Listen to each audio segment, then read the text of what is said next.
We will record this portion of the service. We now would like to welcome our speaker, one of our own, Steve Atlas, who's going to share with us how we say it is the key.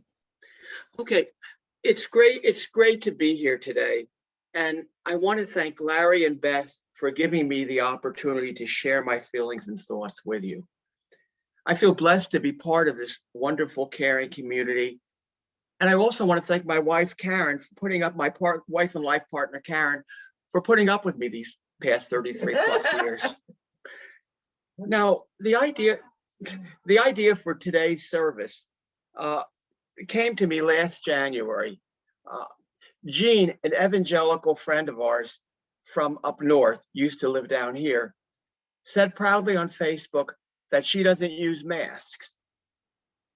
In a text to Jean, Karen requested as a special favor that she wear a mask while visiting us. Jean quickly responded, "Of course I will." Yet, if we had attacked her for incorrect assumption that wearing masks is not important during the pandemic, Jean probably would have become so defensive that she would not have responded in such a positive way. This experience made me wonder if we focus so much on what we are saying that we forget about the other important key, how we say it. Let's each of us take a minute to consider how you responded to how someone shared a comment or opinion with you. Did the way they say it encourage you to be supportive, or did it make you defensive and turn you off to what they were saying? Now take a minute to reflect about how you said something that affected a person's willing response to what you were saying. After hearing what you said, did they become defensive and turn off? Or did they listen to what you were saying and respond in a positive way? One of the things I've learned from my spiritual journey and being a UU is that the only person each of us can absolutely change is ourselves. We can change the way we respond and what and how we say things to either bring people together or inflame them and drive them apart. Today, I want to share a few examples, mostly from my own experience. During the dialogue, I encourage you to share examples from your own experience about both how you were affected by the way someone said something and how another person responded to how you shared your comment or suggestions. We can give a compliment, but in a tone that is not warm and complimentary. Likewise, we can make suggestions or give criticism in a way that allows the other person to save face. Many of you know that I enjoy composing music. I still remember when I was a freshman at the University of Wisconsin, God knows how many years ago, I'm not going to say, and had written a short impressionistic piano piece in the style of Debussy or Ravel. Excitedly, I showed it to my music theory instructor and asked for his comments. All he said was, "We haven't had those chords yet." The way he put me down made me feel bad about my talent, even though I continued to write music because I was driven to do it. Fortunately, I had a more positive experience about 30 years later. I had composed a Christmas carol and showed it to our UU choir director. I was pleasantly surprised when he told me 3 weeks later, "I like your carol and would like to perform it if you can change the words to be less Christian." Many of you may have heard or sung this song, "Season of Love." This experience completely changed the way I saw myself as a composer and helped me feel comfortable contributing music to UU choirs and congregations. Now, I want to share a few examples of how I was able to affect how people responded to me and my message. When we lived in the Washington, D.C. area, I was invited to be one of 3 presenters at a travel program presented by the Vienna Women's Center in Virginia. There were 3 speakers. The first woman was a travel agent who spoke in great detail about cruises and shared some valuable tips about finding the right cruise. The second woman was from the Sierra Club and talked about the value of camping and enjoying outdoor outings. She too had helpful suggestions. I was the third speaker and focused on local day trips we could enjoy even if we had full-time jobs.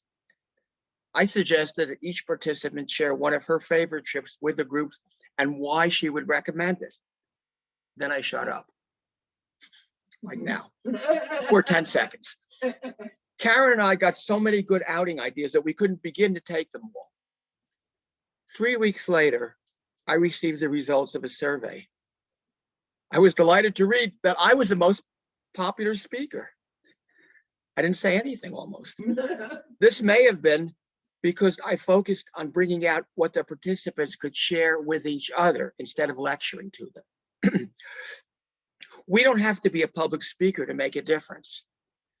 I remember a recent example at our home in Merritt Island, which we share with my stepdaughter, Laura, and her longtime partner, Rob.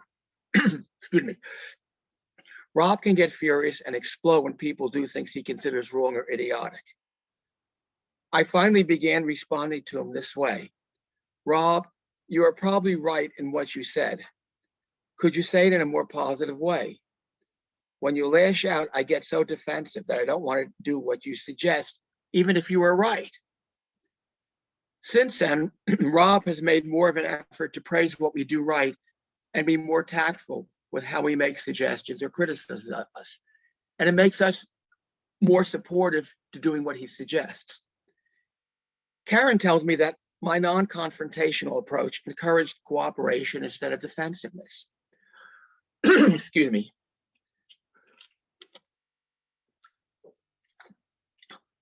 We can also use this caring attitude when we deal with businesses in our everyday lives. 2 days later, I called SunTrust about a concern I had. They allow 6 withdrawals every month from a savings account. I asked if, like other banks here, withdrawals from an ATM or in person counted against that limit. The customer service rep said, every transaction counts. Finally, I reached a supervisor. After complimenting her rep about trying to help me, I gently asked Sarah, the supervisor, to research my concern. After a few minutes, she returned with a brochure and, to her surprise, agreed that I was right. By not attacking the rep, using words like concern, and wouldn't she also be concerned, I encouraged Sarah to become an ally in solving the problem. Afterwards, I even told Sarah's supervisor how helpful Sarah had been. Isadora Rangel, who used to be Florida Today's engagement with the community editor, led several civility workshops. Isadora was even here a couple of months ago, I believe. The first one that Karen and I attended was about sexism. The guests included the head of the Brevard Young Republicans and several Democrats. Surprisingly, they were able to put politics aside and focusing on identifying problems and finding solutions that everyone there could accept.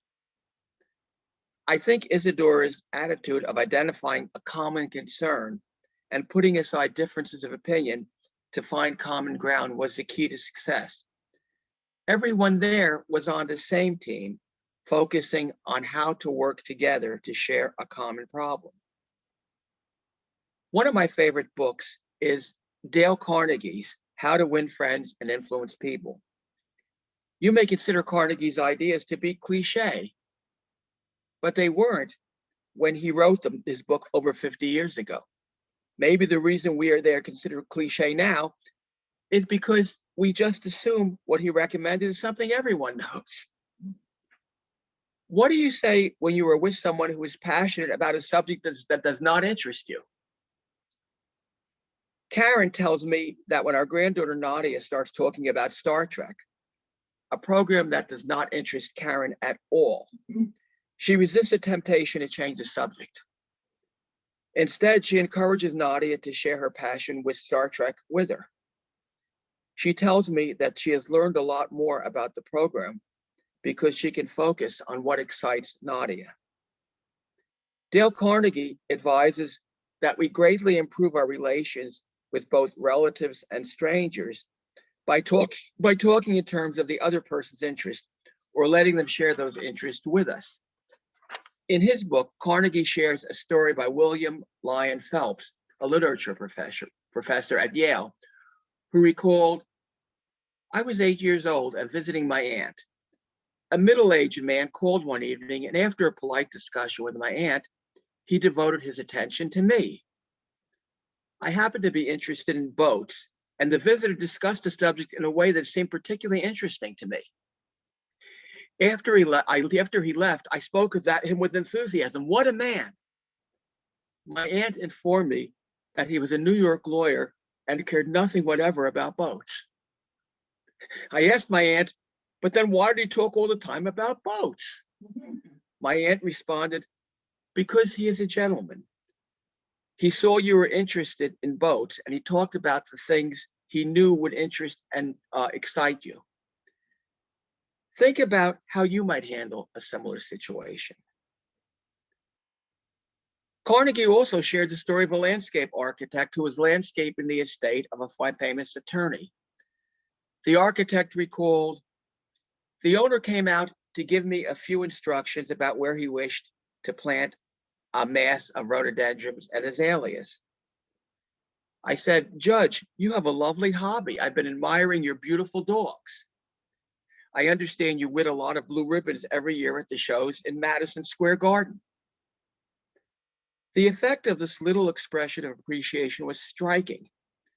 The judge took me around his kennel, showing dogs and the prizes they had won.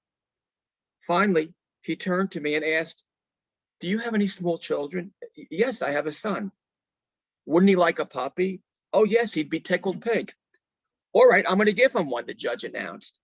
He went in the house, typed out the pedigree and feeding instructions, and gave me a puppy worth several $100s, plus 75 minutes of his valuable time, because I had expressed my honest admiration for his hobby and achievements." Here's a simple tip to use when criticizing someone or encouraging them to improve. Instead of praising them and adding "but," try using "and." For example, instead of "You do this very well, but I know you can do better," try "You are doing well, and I believe you can do even better." The first expression puts a person down. The second allows you to build upon their strengths so they can do even better. Maybe you too have experienced a situation similar to what I experienced at a telephone fundraising job. My immediate supervisor, Tim, was quick to criticize and reluctant to give compliments. When I asked him about that, Tim's response was, "You know if you're doing well.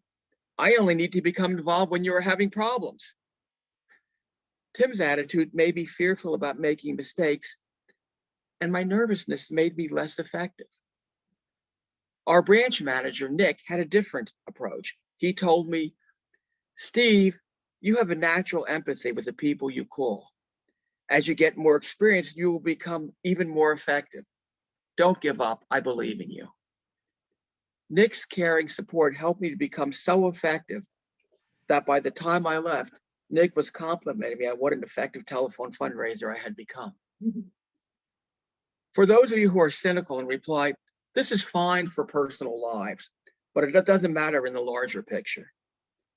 In a book I am reading now, I Am Not Your Enemy, Stories to Transform a Divided World, Michael McRae shares stories about sharing common concerns and fears, like losing our children in war, how these concerns can bring people together.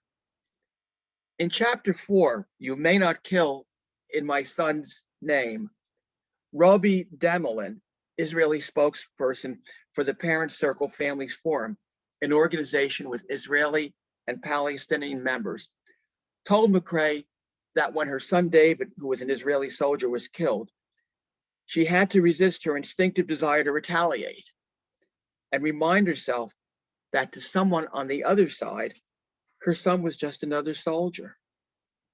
Instead of vengeance, she connected with other Israeli and Palestinian parents who had lost their children in war. She recalled, "When I was giving a talk at the American embassy, this Palestinian kept looking at me. When I went over to him and said, 'What?' he said, 'I just wanted to tell you that the day before your son was killed, I drove through the checkpoint, and this very tall guy, David was about 6'3", came and said, "Look, I'm very sorry, but I have to check your papers. It's my duty. It's like paying income tax, and I'll do it as fast as I can." We got into a very long conversation. The next day, when I heard about your son was killed, I was so sorry. And Roby concluded, there's the essence of all the work that we're doing, because he and David exchanged their humanities. Here are 4 books I recommend that you can get at the library. The first is Dale Carnegie's How to Win Friends and Influence People. I'll stop for a second so you can write down or make notes of these. Maybe you can put it down later on. The second book is the one I just mentioned, I Am Not Your Enemy, by Michael T. McRae, capital MC, capital CRAY. What do you say or do when attending a service or special event of a religion that is not your own? Before you go, get a copy of our third book, How to Be a Perfect Stranger, The Essential Religious Etiquette Handbook by Stuart M. Matlins and Arthur J. Megiddo. Then read the chapter that covers the religion or service of the service or event that you will be attending. How many times have you not known what to say to a coworker, neighbor, or friend who is experiencing grief? Because we don't know what to say, you may avoid the person, and they may feel that you don't care. You can solve this challenge by reading our 4th book. There is no good card for this. What to Say and Do When Life is Scary, Awful, and Unfair to People You Love, by Kelsey Crow and Emily McDowell. The cheat sheet near the end of this book will help you find the right thing to say and the best way to say it at these times. How about if each of us takes a few minutes, I'll stop for a minute or so if you don't mind, to think about the best way to say something. It can make a big difference in how the other person responds. It also may be helpful if you find yourself getting defensive about what someone else says, to listen to what they're saying and then clarify it with the speaker before reacting impulsively. Another way of finding the right thing to say is to learn from the experiences of other people. It's time for our dialogue. If you are comfortable, I would appreciate your sharing examples of how the way someone said something to you affected your response to what he or she said. Also, can you think of one or more examples of a time when you said something the wrong way or said something the right way? How did the way you said something determine the other person's response? Now I'm opening to the floor. Thank you all for listening to me. Yeah, that was wonderfully said. Very much enjoyed that. Just to remind everyone, we are recording this portion and it will be posted. But feel free to share with any questions or comments or anything you would like to say.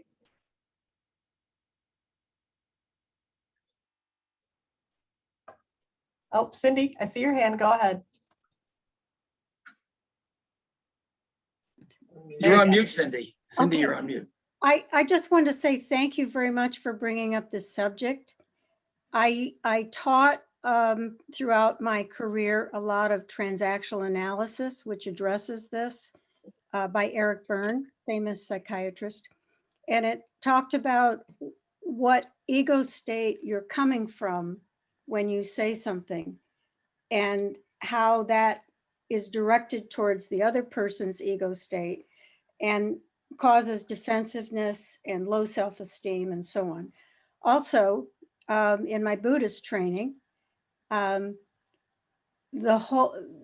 teacher keeps emphasizing intention, the intention you have when you say something, that's the most important thing. And that just fits in with everything you've said, Steve. You've done a beautiful job. Thank you. Absolutely. Do we have anyone else that wanted to comment or any questions? Just Ted. wanted to say hi and sorry for being late, Steve. I wanted to come and support you and listen. But I had my church service from up here earlier, so good to see you guys. Yeah, Thank you so much for tomorrow. coming, Ted. Thank you so much. It means a lot to me. Yesterday. This one Yesterday. You we mean a already- lot to me. Oh, You all do. oh, it's good to see you. I was gonna say, well, this one we recorded and I'm gonna post it, so you'll see it in the group a little later, okay? Cool. Very good. So you can catch up. Great. And Steve, I already told you I love this talk. It was very well done, very well said. Thank you all so much.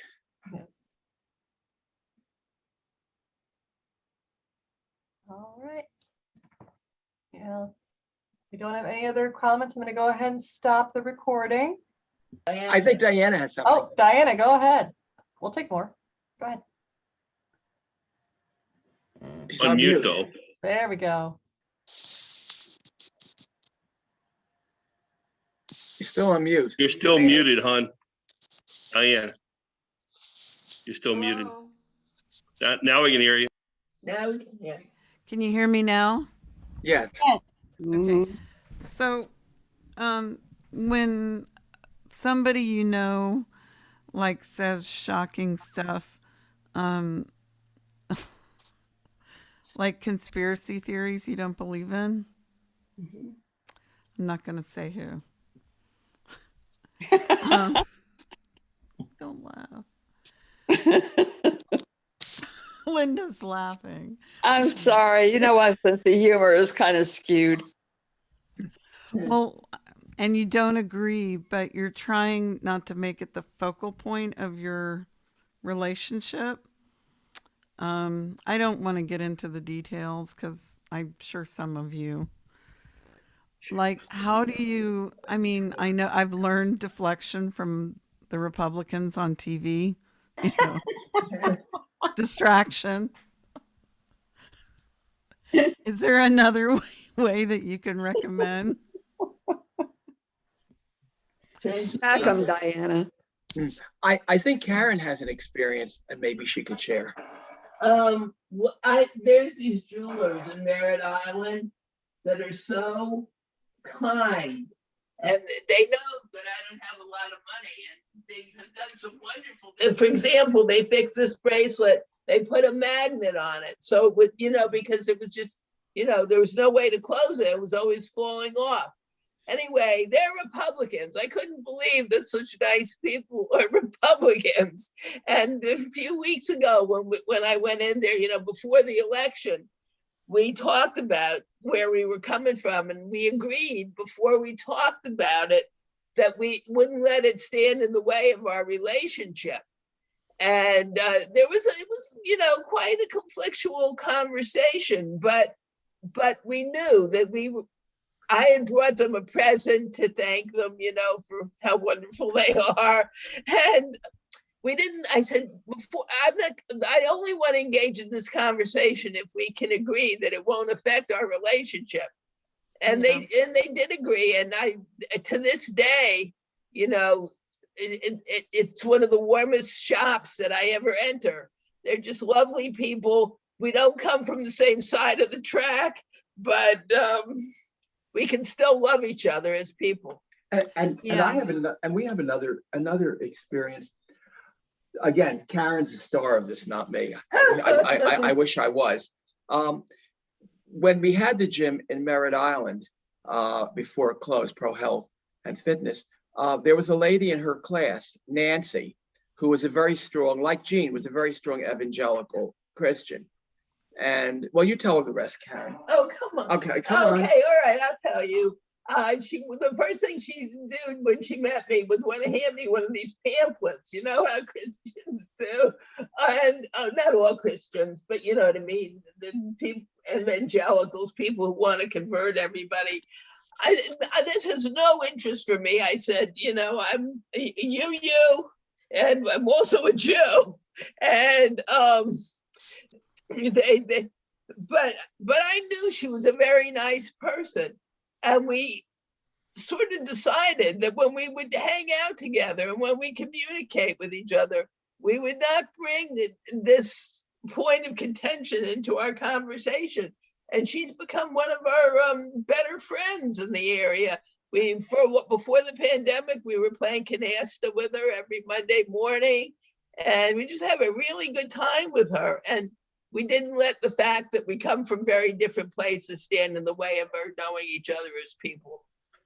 Well, I'm sure, you know, I have many, especially over the last election season. It obviously is a challenge, but I think for me it was just prioritizing the love of the person as an individual light of the person they are, in spite of their strong beliefs that I don't share. Right. You know, but prioritizing the love of that individual that I have, regardless of their beliefs. But it can be really hard. It can be challenging. But I think you all know what I mean. And anyway, I just wanted to share that. If anybody else has any comments here. Diana? I was Yeah. Ted is next, and I see Cindy. Go ahead, Ted. Okay. Oh, thanks for moderating, Beth. I really want to recommend What We Say Matters, and I'm trying to remember the authors of that book, That's but what it was the title of your part of a compassionate friend taught, and you could probably get in touch with David to get the. Have I been lost? Do you still have me? Yep. Okay, so What We Say Matters is the title of the book, and it's about framing your request in a way that is not accusatory, right? That is it goes back to your intent, right? Like, what is your intent of starting this conversation is to ask this person to probably back off on the conspiracy theories, because I really want to spend more time with you. But when you start with that, I'm very just uncomfortable with that. I don't buy into it, and you're trying to convince me only pushes me away, and I don't want to get pushed away. So figure out a way in the context, read the book, right? Read the book, but figure out a way in the context of what it is you want to do to say that. Oh, and you won't be able to do it tomorrow. Oh, Ted, I love that. If you have a chance, you have my email address. Could you email me the more information about that book when you have a chance? I can, yeah. But What We Say Matters is right to the heart of what you were talking about, Steve. It sounds like a great book. Is it easy to get? I might try to get a copy. Actually, if you look in the chat window from this call, what I tried to do was write down the books that you were recommending. I probably spelled a couple things wrong, but it's also in there. Yeah, it's by Judith Hanson Lassiter. Lassiter, yes, Yeah. That's the one. And there's I think she co-authored it with someone else.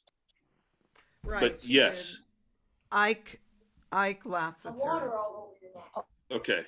Yes, Steve, could you send me an email with all the names of the books that you said today? And then we can post on our group, and we can start adding books to that, and all the books that we are good for this topic. And I'll add Ted's book, the book that Ted just suggested. Yeah, absolutely. You guys can email them to me, and I'll add them there too, or we can all add them together on there, and I'll make sure they get out and Sid and all that stuff. Thank you. I think that's a wonderful suggestion, Ted. I like that. Maybe it's something you all could remember. If we could frame our request in a non-accusatory way, maybe that's one of the best. Yeah. I wish I had thought of that, but I can't claim credit. Thank you, Ted. I believe Cindy was next, and then you, Janie. Cindy, go ahead. Oh, you were unmuted. You just muted. Oh, okay. Sorry. Good.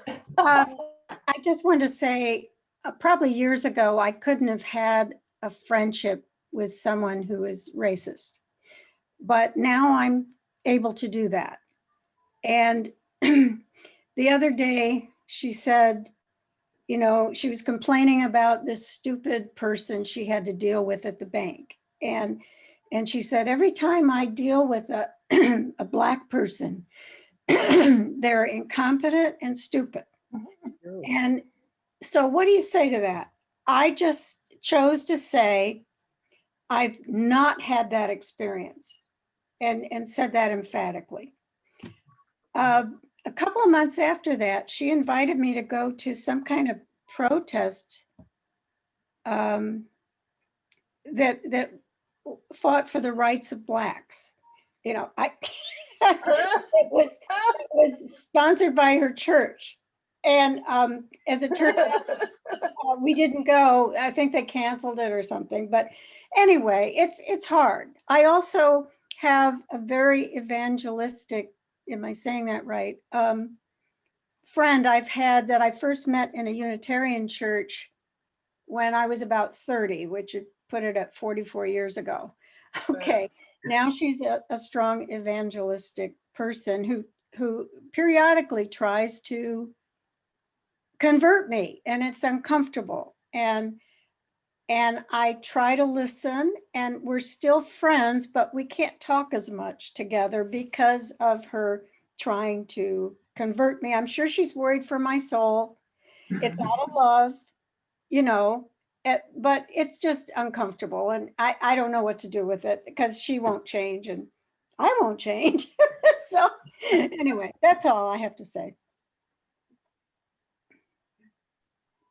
Well, I think it's okay to have some boundaries. You can be friends with someone and you can speak about things that you're related to each other, and then just know that there's certain things and certain topics that you're not going to necessarily get into. I think that's okay. Or like I said, if you do, you could kind of have an understanding that they're not gonna, you know, that you respect that the other person is coming from another place. So you know, you can speak out. It doesn't have to be a bone between you. You can come from two different ways of thinking. And of course, you don't want to hear that stuff, you know, Cindy, like you were talking about, but you understand that that's what makes her up. It's hard to change a woman who's in her, you know, you're not dealing with, if you were dealing with small children, you might try to change, you know, but once you get set in your ways. Yeah, and it comes from a place of love, I suppose. So that's, you know, it's a place of concern and love. Eugenie and then Roland. So Eugenie, go ahead. Okay, so yeah, loved your talk, Stephen. It was, yeah, gave me lots of things to think about, and I thought I was glad to hear Diana's question. It made me think a lot about it, because I share her aversion to conspiracy theories, um, and I can understand how it's ticklish. One thing that maybe helped give me a little insight, and I have a story to share, to illustrate it, is so I was a linguistics major, and when you take linguistics 101, they are quick to say that unlike the grammarian, right, whose point of view is prescriptive, they will tell you how to talk and what's correct and what's not correct. The linguist has to sit back and just kind of be an observer to how people actually talk, whether it's right or wrong or follows rules or doesn't, right? And so we're more of kind of an anthropologist about language.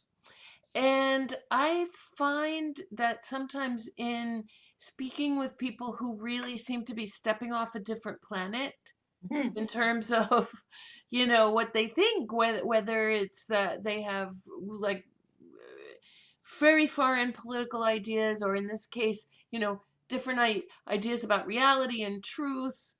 You know, I've never come to face with a flat earther, but, you know, conspiracy theories can seem a little bit that way. And so sometimes it helps to just step back into that role of like an anthropologist or an ethnographer, and to say, really, and just, you know, if you can somehow suspend judgment a little bit and then be genuinely curious about what makes that person think that, it, you know, as much as you disagree, right, as much as like with the linguist who hears people say ain't and things that, you know, break rules, right, it's how people actually talk. And so I used that frame of mind when I worked at IBM for many years, in a remote situation like what we do now with working from home.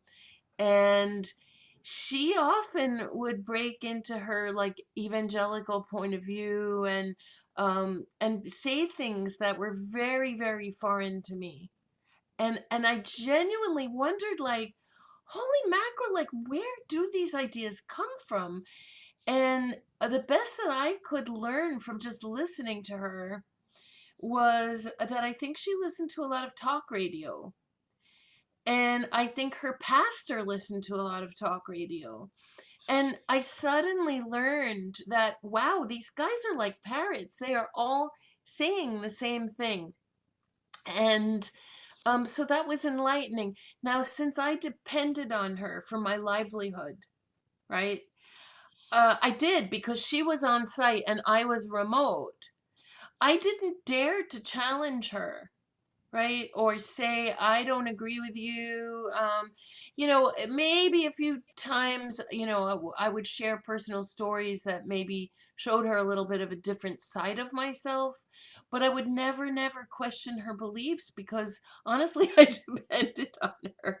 And Diana, in your case, you know, I understand that it's really important to you. So I don't know if you could put your ethnographer's hat on and say, you know, I'd like to learn what would make a person believe this without maybe even labeling it as a conspiracy theory, which in itself, the label can be off-putting. So, okay, that's all I had to say. And it's Can I say muted. one really quick thing before Roland, because I Uh-huh. know Roland needs to talk. But that's actually the approach that I do take most of the time, is curiosity. You know, like, wow, how do you even learn stuff like that? Or where does that come from? It's more curiosity is my instinct, because I'm naturally a very curious person. And my mom said I practically came out of the womb asking questions. Seriously. So anyway, All right, Roland, go ahead. If you're mention of Dale Carnegie's book, How to Win Friends and Influence People, reminds me of when I read it. I must have been about 12 years old. And I'm thinking, well, there's some good suggestions in here. And I would say now that, you know, be nice to read it again, just to be reminded of what you already know. Sometimes it slips.